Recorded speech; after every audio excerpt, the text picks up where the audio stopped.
Assalamualaikum warahmatullahi wabarakatuh. Berjumpa lagi dengan saya Dayudin dalam kajian pengantar linguistik.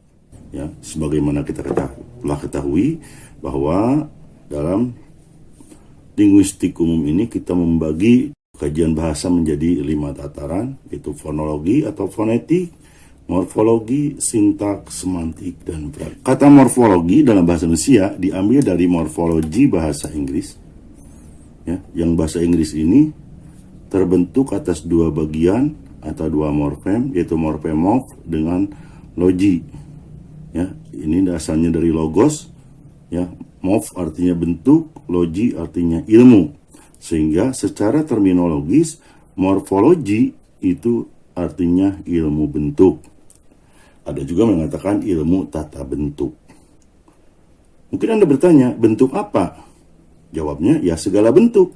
Bentuk apa saja. Ya.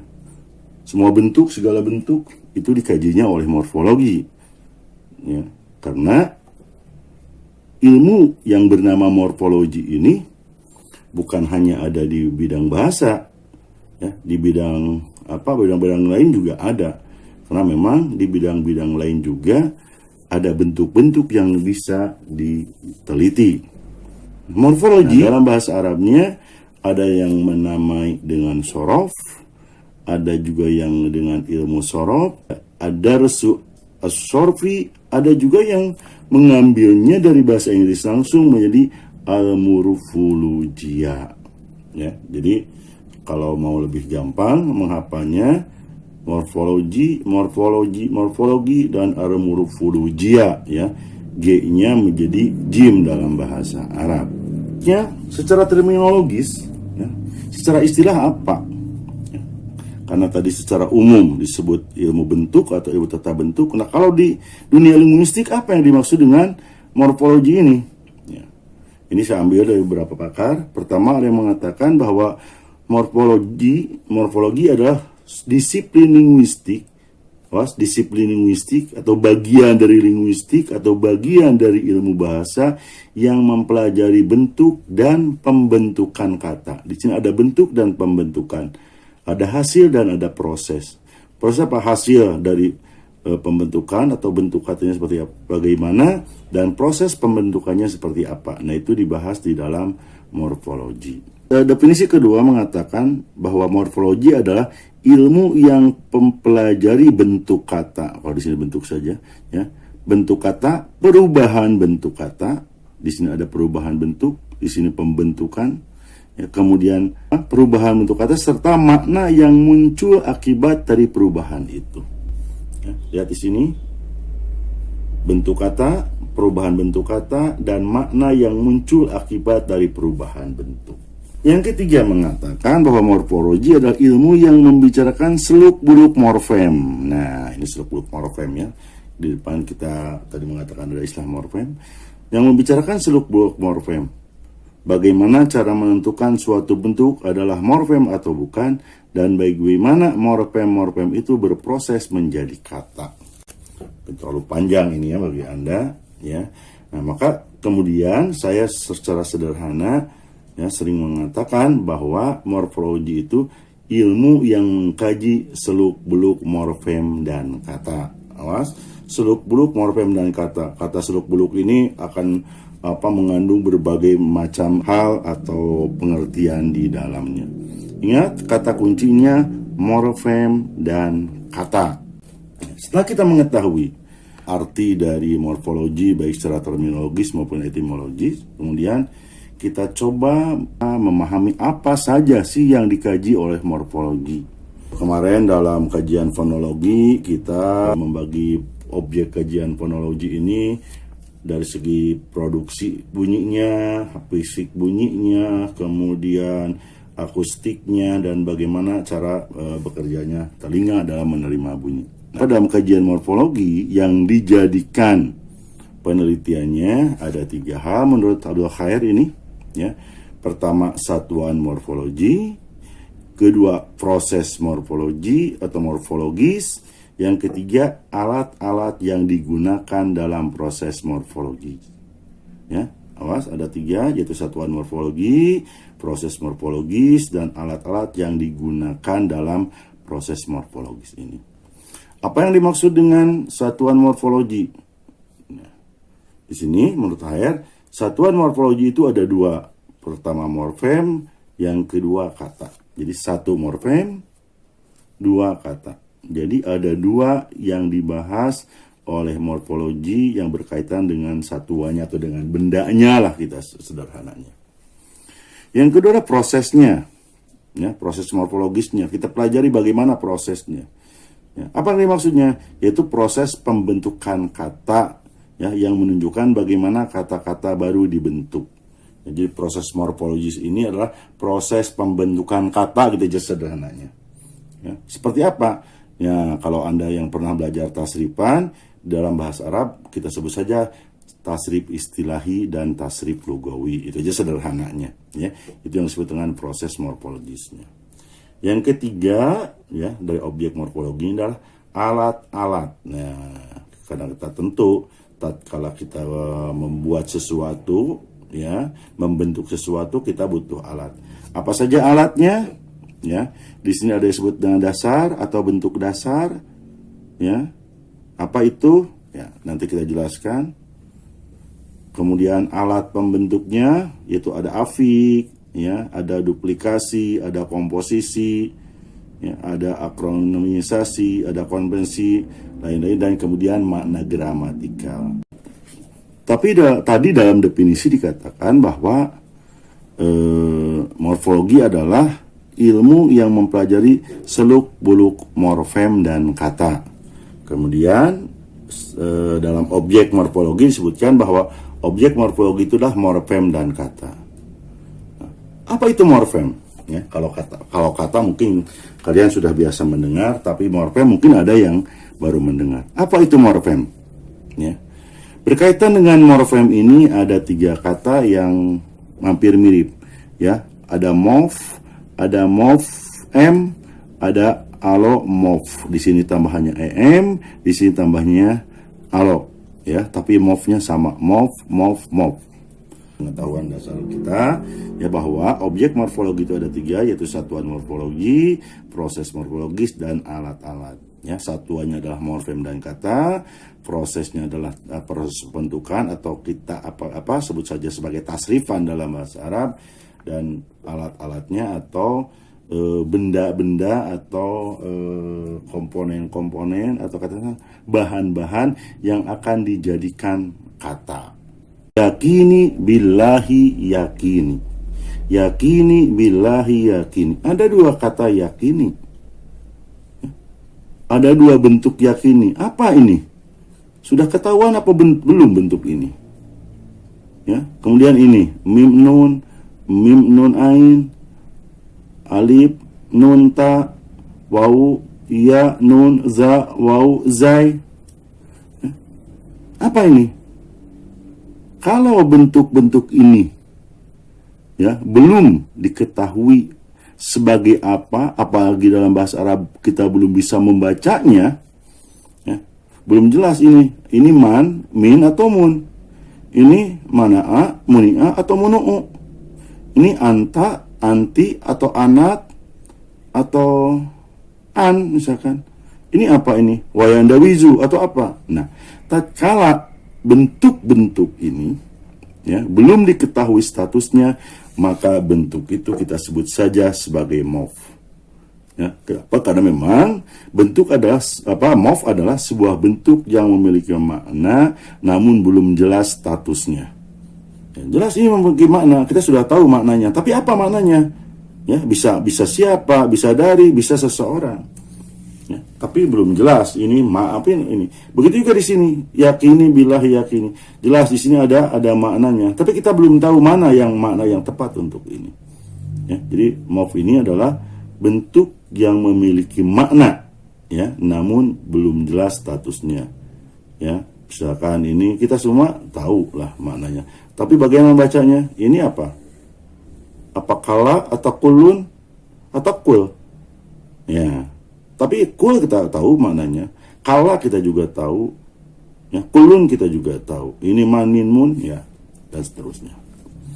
Nah, Sedangkan jika bentuk ini sudah pasti maknanya, misalkan ini dibacanya man, ya, yakini billahi yakini, misalkan kita sudah tahu ini artinya, ya, sudah jelas, maka bentuk itu bukan mof lagi, ya. Kita sudah sudah, kalau man berarti isim, kalau min berarti harap, kalau mun berarti fi'il, ya. Maknanya sudah diketahui, kemudian statusnya atau kelasnya atau jenisnya, ya, kita yang mudah saja kita gunakan pembagian kata dalam bahasa Arab. Apakah ini isim, apakah ini fi'il, apakah ini harap. Ini bisa jadi isim kalau dibaca man, ya, artinya seseorang, ya. Ini juga bisa jadi harap kalau dibaca min, artinya dari. Atau ini juga bisa jadi fi'il tatkala dibaca manna, memberikan anugerah, ya. Nah, jika sudah ada maknanya yang pasti, ya, dan statusnya diketahui bahwa apakah ini isim, fi'il atau harap, maka itu bukan mof lagi tapi sebuah morfem. Kenapa? Maka disebutkan di sini morfem adalah bentuk atau satuan bahasa terkecil. Awas, di sini ada kata-kata terkecil yang sudah jelas statusnya serta mempunyai makna atau arti atau dapat membedakan makna atau arti. Aduh, ini ada 3 hal yang harus kalian pahami, ya. Bahwa pertama, ya, morfem itu dikatakan ini terkecil. Terkecil itu apa maksudnya? Terkecil itu tidak bisa dipisahkan lagi. Jadi man, misalkan man. Ini kalau nunnya dibuang artinya beda. Kalau mimnya dibuang artinya beda. Ya, artinya dia tidak bisa dipecah lagi, tidak bisa diurai lagi. Mungkin Anda bertanya, tapi kan bisa Pak jadi ma dan en. Ya, tapi maknanya ma apa, an apa. Apakah gabungan ma dengan en itu artinya seseorang atau siapa? Bukan. Tapi memang ini satu kesatuan. Ya. Maka dia dikatakan terkecil. Ya, baina misalkan. Ya, sudah terkecil, tidak bisa dipecah-pecah lagi. Ya. Ahmad. Ya, kalau Ahmadnya fi'il bisa kita pecah, tapi kalau Ahmadnya nama orang tidak bisa kita pecah lagi, ya. Yang sudah jelas statusnya Ahmad, ya, dia nama orang, kemudian juga sebagai isim dan dia terkecil, ya. Serta mempunyai makna, oke, ya, maknanya itu seorang, nama orang atau arti atau dapat membedakan makna. Nah, apa bedanya di sini? Ada mempunyai makna, ada dapat membedakan makna. Kita lihat ini. Ya, untuk morfem ada alif, ada nun, ada ta. An. Ini kalau dikasih ta maka menunjukkan laki-laki. Tetapi kalau dikasih ti menunjukkan perempuan. Apa mempengaruhi arti an ini? Ya, mempengaruhi arti. Karena mempengaruhi arti, maka satuan yang terkecil ini walaupun hanya satu bunyi itu tetap kita sebut sebagai morfem. Ini dapat mempengaruhi. Contoh lain misalkan, Alkitabu. Itu jelas Alkitabu beda dengan kitabun. Apa yang membedakannya? Ini al. Apakah al mempunyai arti? Mempunyai makna? Tidak. Tetapi dia bisa mempengaruhi arti kitabun tatkala menjadi Alkitabu. Ya, kalau kitabun misalkan sebuah buku, Alkitabu jadi buku itu. Yang selanjutnya alomof. Apa itu alomof? Ya, lihat di sini saya gunakan lagi al. Alkitabu dibacanya al. Ya, tetapi kalau saya gabungkannya dengan misalkan asyaribu,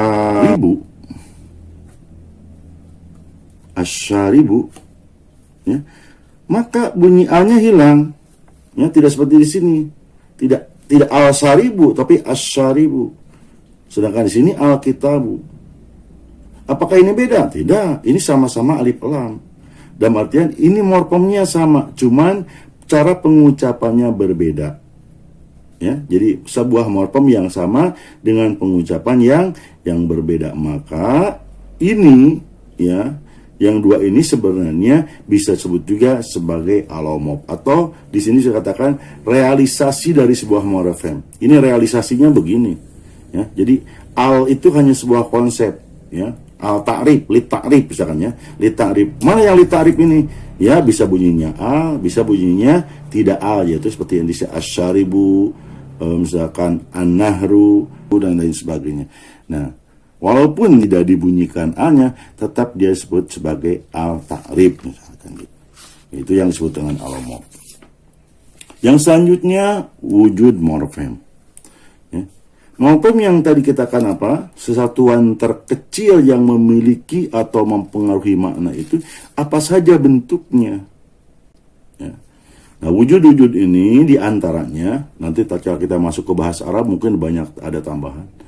Ada berupa imbuhan, ada kelitika, ada partikel, atau mungkin juga kata dasar. Ini bentuk-bentuknya.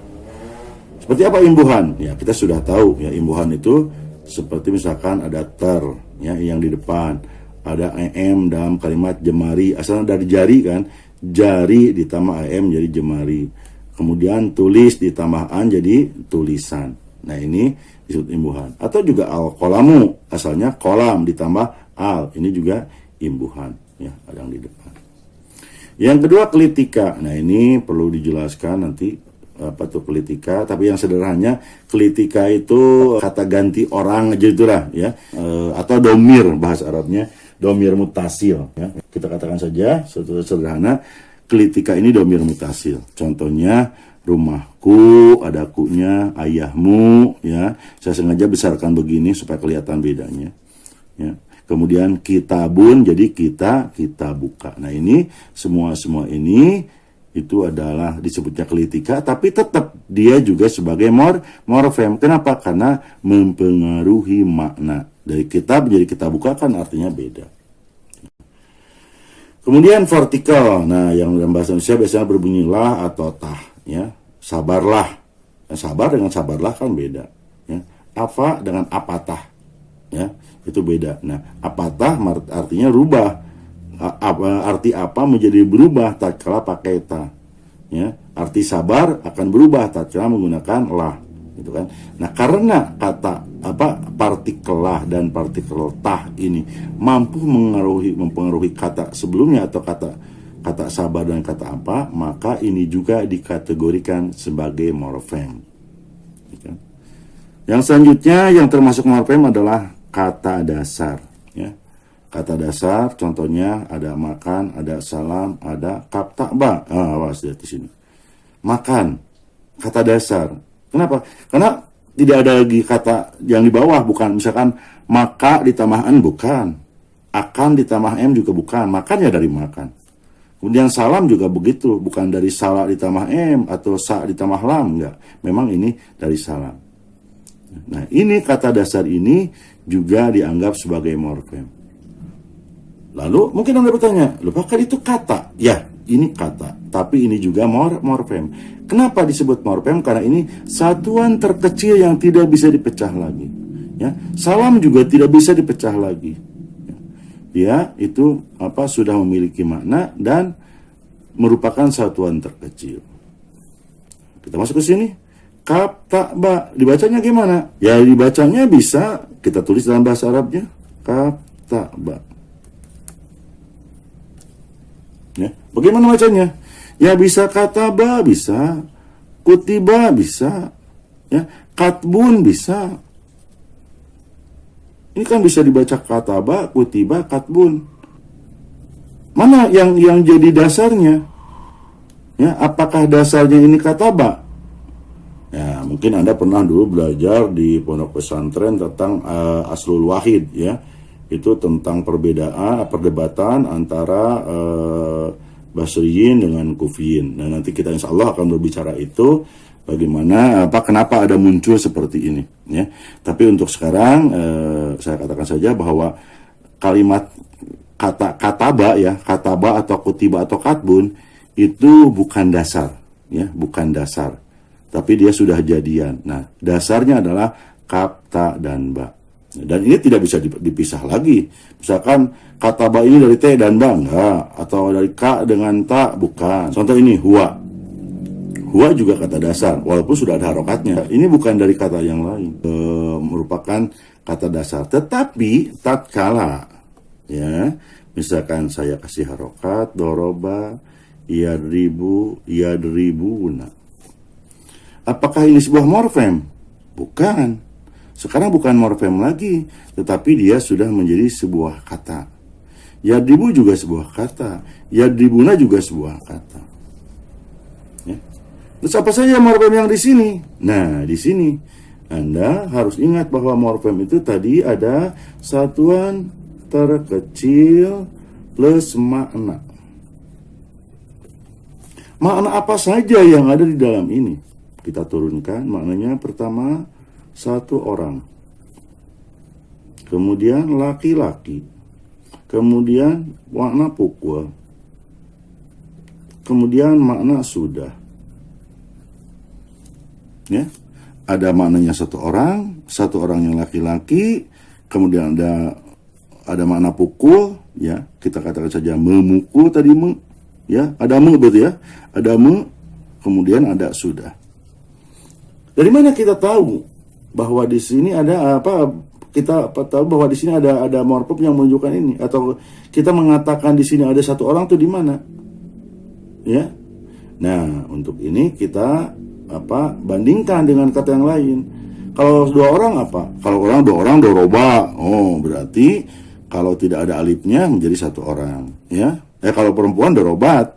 Berarti dengan tidak ada tanya maka dia jadi laki-laki. Pukul, mana pukulnya? Pukulnya ada di dod, ro, dan ba. Sudahnya di mana? Sudahnya ada di fi'il madi. Mana fi'il madinya? Ini wajan. Wajan yang ada di dalam kata doroba ini, yaitu wajan fa'ala, itu yang menyatakan sudah. Yang selanjutnya me. Di mana ada me-nya? Me-nya di doroba. Loh, kok bisa begitu? Iya, karena kalau dibacanya duriba, maka dia akan jadi di. Ya, nah sehingga di dalam kata doroba ini terdapat beberapa morfem. Karena memang ada beberapa morfem, ya, yang dalam kata ini, maka dia bukan morfem lagi, tetapi sebuah kata. Selanjutnya yadribuna, ya, yadribuna. Ada berapa morfem di sini? Pertama ya, menunjukkan apa ya ini? Ya, ini menunjukkan dia. Kemudian ada dodroba dari sini, ya. Ada dodroba menunjukkan pukul. Kemudian una. Wau menunjukkan apa? Wau menunjukkan jamak. Banyak. Nun menunjukkan rofa. Ya, yadribuna. Terus apa lagi yang menunjukkan me-nya? Apa? Wajan, fathu, kasru ma qoblal akhir. Kenapa? Karena kalau ini menjadi dibacanya yudrobuna. Ya, yudrobuna tetap, ya, mereka, ya, atau laki-laki dipukul, ya, menunjukkan yang, dan akan. Nah, akannya mana? Akannya satu lagi akan. Ya, atau sedang. Nah, akan atau sedangnya adalah perubahan bentuk dari doroba ke yadribu. Kenapa? Karena dengan memudorekannya ini tidak cukup hanya ditambah iya. Coba kalau kita tambah di sini menjadi ya doroba, apa bisa menjadi fi'il mudhari? Ya tidak. Ya, untuk menjadi fi'il mudhari, ya, harus dirubah wazannya. Maka di dalam tasrifan dalam ilmu sorof kita sering mengatakan taghiru aslin wahid ila amsilah mukhtalifah. Ila amsilah mutalifah. Nah, amsilah mutalifahnya ini adalah wajan-wajannya ini, dan wajan-wajan ini mempunyai makna, ya, karena memang dia sebuah morfem. Nah, sehingga dalam yadribuna ini terdapat beberapa morfem, ya. Dalam sebuah kata terdapat beberapa morfem. Baik, mungkin Anda baru mendengar analisis kayak tadi bahwa dalam yadribuna ini terdapat banyak morfem. Ya, Anda bisa tidak sependapat dengan saya, tapi itu yang saya pahami dan saya pegang tentang analisis morfemnya. Lihat di sini. Al-murfim huwa asghar wahdah lugawiyah mujarradah laha maknan. Ini bukan kata-kata saya mengambilnya dari sebuah buku. Bahwa morfim itu adalah asghar wahdah lugawiyah mujarradah laha maknan. Asghar wahdah, satuan terkecil, ya, Laha makna, memiliki makna. Tadi dikatakan kalau dalam definisi saya memiliki atau mempengaruhi. Pamasalan sebagai contoh kalimat al-muzari'una, ya, al-muzari'una atau al-muzarauna, ya terserah bacanya, terserah Anda karena memang tidak ada harokatnya. Al-muzari'una ini tata'alapu min adadi minal morfima, terdiri dari beberapa morfem katanya. Pertama al, ya, untuk ta'rif. Kemudian zaro'a, morfimun mu'zamiyun yadu ala azziro'a, ada zaro'a di sini kan. Kemudian ada muzari'un, ismu fa'il. Nah, berarti wazannya ya, mufa'ilun yang menunjukkan kepada isim fa'il. Tumasil salah satu morfimat. Nun ini menunjukkan jamak, nun ini juga menunjukkan laki-laki, dan nun ini juga menunjukkan morfem. Nah, sehingga dalam kalimat al-muzari'una ini terdapat berbagai macam morfem. Gitu. Baik, selanjutnya kita masuk ke bahasan tentang kata. Ya, kita sering mendengar istilah kata ini, tapi justru, ya, di sini silakan lihat, linguis modern jarang menggunakan konsep kata. Kalau kita selalu mendengar istilah kata, sekarang di dunia linguistik jarang menggunakan kata. Kenapa? Karena mereka lebih suka menggunakan konsep morfem. Kenapa bisa demikian? Ya, alasan mereka karena bagi mereka kata lebih sulit untuk didefinisikan ketimbang morfem. Ya, kata itu seperti apa? Ya, sa'altumuniha ini kata atau bukan? Atau kalimat? Gitu kan? Nah, ini. Sehingga orang-orang linguis, ya, atau para linguis lebih sering mengatakan itu adalah sebuah morfem. Ya. Oke, tapi ya, kalau kita lihat ini makan, memakan, makanan, termakan, ini adalah kata. Itu kan dasar, ya dasar. Itu kan morfem, ya morfem. Terus kenapa bisa dikatakan kata juga? Karena ini sudah bisa berdiri sendiri. Ya, dia memiliki makna dan bisa berdiri sendiri, maka dikatakan juga sebagai sebuah kata. Ya. Kemudian memakan sudah jelas ada dua morfem, makanan ada dua morfem, termakan ada termorfem termakan, kemudian makan juga di sini ada morfem an, di sini ada morfem ya. Sebuah bentuk kecil yang memiliki makna dan dapat berdiri sendiri. Nah ini ya. Jadi kata kuncinya dalam kata ini adalah dapat berdiri sendiri. Sementara kalau morfem belum tentu dapat berdiri sendiri. Apa maksudnya dapat berdiri sendiri? Dapat berdiri sendiri seperti ini. Ya, kalau saya tanya sedang apa, kemudian kamu jawab makan, itu sudah cukup. Tapi kalau saya tanya anta satakul au satanam, ya, kemudian anda jawab anasa, tidak bisa. Ya, harus sa'akul atau sa'anam. Kenapa? Karena sa itu sebuah morfem yang tidak bisa berdiri sendiri. Ya. Atau misalkan ini makanan ini habis, ada yang mau makan atau termakan. Oh Pak, itu nggak bisa. Ya, harus termakan. Ya, kamu sedang apa? Ya, saya sedang gitu kan. Nggak bisa, tapi harus memakan. Tetapi kalau kamu sedang apa? Sedang makan. Itu bisa, walaupun dia sebuah morfem. Kenapa? Karena morfem itu sudah bisa berdiri sendiri. Terakhir, ya, dalam kita lihat kalimat ini dalam bahasa Arab apa? Ya, kalimat ini kadang-kadang kita juga tertukar terus mengatakan kalimat ini dalam bahasa Arab atau bahasa Indonesia. Padahal kalimat, ya, kalimat dalam bahasa Arab itu artinya kata. Jadi kalau kalimat itu sama dengan kata. Sementara kalau kalimat dalam bahasa Indonesia itu bisa kita sebut sebagai jumlah. Nah, maka kalimat di sini itu artinya kata. Nah, kata kalimat yang artinya dalam bahasa Indonesia kata itu dalam bahasa Arab juga bermasalah. Ya, wajar kalau nanti misalkan ada kalimat diterjemahkan dengan kalimat. Kenapa? Ya, karena pertama kata kalimat ini kadang-kadang disebut al-harapul wahid min hurufil hija. Ya, alif lam mim 3 kalimat. Alif kalimat, lam kalimat, mim juga kalimat. Ya, misalkan begitu. Ya, sehingga ya satu huruf juga dikatakan kalimat. Yang kedua, kalimat juga mungkin saja berarti al-lafdhu al-wahidah al-mu'allafah min ba'diha hurufi dzati ma'nan, yaitu kata yang kita pahami tadi, ya. Jadi yang kedua ini memang kalimat artinya kata. Nah, sementara yang ketiga, kalimat juga bisa kadang-kadang dimaknai sebagai al-jumlah al-mufidah. Ya, maka jangan heran kalau kemudian kita sering tertukar antara kalimat bahasa Indonesia dengan kalimat bahasa Arab, ya. Nah, untuk agar tidak terjadi salah paham, maka tatkala Anda berbicara kalimat harus dipastikan dulu mana yang dimaksud dengan kalimatnya itu, ya.